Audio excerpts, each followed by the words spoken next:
Now this is how you can turn up the volume on Waze.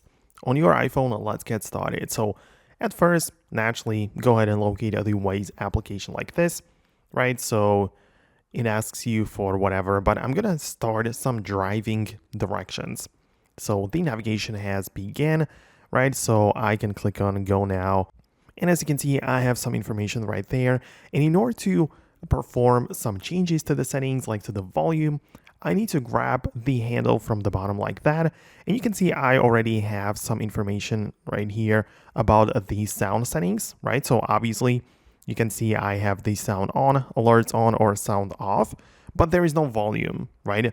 The reason is that it is separately in this settings section. So just click on the gear icon right here. And right now you have voice and a sound menu. In there, you can see again the voice of the app, which you can pick, and like there are different variations in languages and everything. But in here you have the guidance volume, and this is the thing that can be managed, right? So as you can hear, it like gives you like the sample of how loud it's gonna be.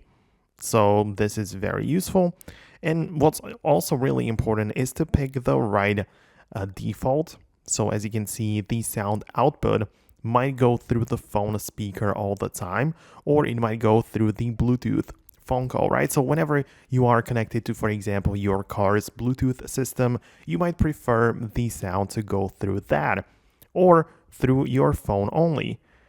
And obviously the hybrid option is to pick the default, which means that whichever way your phone would prefer, this is going to be used, right? So yeah, depends, but just wanted to point it out that it's kind of important as well. But this is where you can turn up the volume on your Waze app. Let me know below in the comments if you managed to do it. Thanks a lot for watching, and I'm gonna catch you later in the next tutorials.